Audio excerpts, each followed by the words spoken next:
Breaking news. ఓ చోట ఉపాధ్యాయుల లైంగిక వేధింపులు, మరో చోట తోటి విద్యార్థుల వేధింపులు. పుట్టిన నాటి నుంచి నడి వయసుకు చేరే వరకు ఏదో ఒక దశలో ఆడవారికి వేధింపులు తప్పటం లేదు.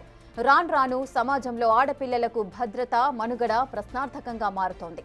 ముగ్గురు యువకుల వేధింపులకు ఓ యువతి నిండు ప్రాణం బలైంది. ఏలూరు జిల్లా కామవరపుకోట మండలం వడ్లపల్లి గ్రామానికి చెందిన 18 ఏళ్ల నాగదీప్తి ఉరివేసుకుని ఆత్మహత్యకు పాల్పడింది.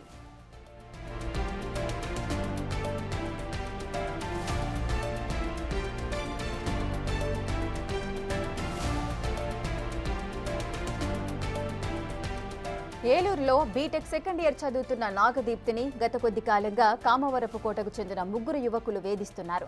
సదరు విషయాన్ని నాగదీప్తి వాళ్ళ అన్నయ్యకు చెప్పడంతో 2 రోజుల క్రితం తన చెల్లిని వేధిస్తున్న యువకులను ప్రశ్నించాడు. దీంతో ఆ యువకులు నాగదీప్తి అన్నయ్యను చితకబాదారు. ఈ విషయాన్ని పెద్దల సమక్షంలో మాట్లాడే ప్రయత్నం చేసేలోపే సదరు యువకులు నాగదీప్తికి ఫోన్ చేసి తన అన్నయ్యను చంపి తనపై యాసిడ్ దాడి చేస్తామని బెదిరించారు. దీంతో నాగదీప్తి తీవ్ర మనస్తాపానికి గురై ఉరివేసుకుని ఆత్మహత్య చేసుకుంది. కుటుంబ సభ్యులు జంగారెడ్డిగూడెం ప్రభుత్వ ఆసుపత్రికి తరలించగా అప్పటికే నాగదీప్తి చనిపోయినట్లు వైద్యులు తెలిపారు. తమ కుమార్తె మృతికి కారణం కామవరపుకోటకు చెందిన ముగ్గురు యువకులేనని యువతి తల్లి, బంధువులు రోధిస్తూ చెబుతున్నారు. నిందిత యువకులను కఠినంగా శిక్షించి తమకు న్యాయం చేయాలని డిమాండ్ చేశారు.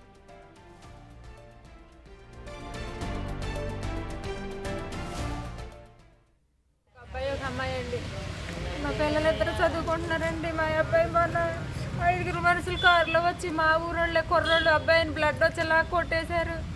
మా అమ్మాయిని ఎప్పటి నుంచో ఏడిపెడుతున్నారంట. నాకైతే తెలియదు, బాబుకి తెలుసు. ఆయన చెప్పాడు, నాకైతే తెలీదు. వాళ్ళు పిల్లోని పట్టుకుని బాధేశారు. ఆ పిల్లనంట, మీ అన్నయ్యని చంపేస్తాను, నువ్వు ఫోన్ మాట్లాడకపోతే ఎప్పటికైనా మీ అన్నయ్యని చంపేస్తాను, నువ్వు ఫోన్ మాట్లాడవు మాతో, ఆడితో ఎందుకు మాట్లాడమని ఈ మధ్యలో వాళ్ళు ఒక పిల్లలు టార్చర్ పెట్టేస్తున్నారంట.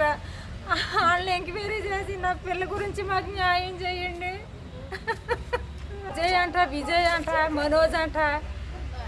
ఆ పిల్లోడి పేరు మరి రాఘవ పిల్లోడి పేరు అంటే, ఇంకో పిల్ల సామియాలి అంటండి. కామరపాట అబ్బాయి ఒకడు అంట, ఆడిదే కారు అంట. పాప బస్ స్టేజ్కి పాప ఉండే విలేజ్కి వచ్చి 1 కిలోమీటర్ డిస్టెన్సు. ఆ తండ్రి మార్నింగు తీసుకొచ్చి 8 గంటలకి స్టేజీ దగ్గర దింపితే ఈ బస్సు ఎక్కించే లోపు వీళ్ళు పక్కన ఉంటాం, ఆ తండ్రి అవతారికి వెళ్తాం కానీ పిల్లల్ని ఎరాచర్ చేయటం. ఆ పాప ఏం చేస్తుంది, ఆ తల్లిదండ్రులకి భయపడి ఏదైనా చెప్తే పరువంతా పోయిద్ది, మా నాన్నోళ్ళు ఏదో కూల్ చేసుకుని మమ్మల్ని ఇంతవరకు చదివించారు అనే పద్ధతిలో ఈ పిల్ల బయటికి ఈ పాప చెప్పుకోకుండా దాన్ని గోప్యంగా ఉంచుకుని ఏంటంటే రోజు రోజుకి అరాచ్మెంట్ ఎక్కువైపోయింది దారుణంగా. వీళ్ళు ఒక అద్దె వెహికల్ తీసుకుని దానికి పోలీసు ఒకటి అనేది ఓ సైరన్ అనేది ఏర్పాటు చేసుకుని ఆ పాప చుట్టూరు ఆ సైరన్ వేసుకుంటూ తిరగటం మార్నింగు. ఈ రకంగా ఆ పాపను రోజు రోజుకి కంటిన్యూగా హెరాస్మెంట్ చేస్తూనే ఉన్నారు. ఉన్న తర్వాత వాళ్ళ అన్నకి ఇలా చేస్తున్నారన్నా, నేను తల్లిదండ్రులకి మన పేరెంట్స్కి చెప్తే ఏమైనా బాధపడతారేమని ఈ పాప వాళ్ళ బ్రదర్కి చెప్తే, వాళ్ళ బ్రదరు జరిగిన విషయం ఏంట్రా, మా పాపని ఇలా మా చెల్లిని ఇలా అంటున్నారంటని అడిగితే వాడిని పట్టుకుని మొన్న కోట తిరణాల్లో పట్టుకుని కామరపూట కోట తిరణాల్లో పట్టుకుని వాడిని కొట్టారు వీళ్ళు. దాన్ని కూడా వాళ్ళ బాబాయ్ అయిన కుర్రోడు వెళ్ళి వాళ్ళని మందలిస్తే మేము ఇంకా ఆడికి కూడా సమాధానం చెప్పలే. ఈ నెక్స్ట్ డే కంప్లైంట్ ఇద్దామనే టయానికి వీళ్ళందరూ ఆ పాపకు మళ్ళీ హెరాస్మెంట్గా కాల్ చేసి మిమ్మల్ని మొత్తాన్ని చంపేస్తాం, నీ మీద యాసిడ్ పోస్తాం, మా మీద ఏదన్నా కంప్లైంట్ ఇస్తే మీరని వాళ్ళని టోటల్గా భయభ్రాంతులు చేశారు సార్.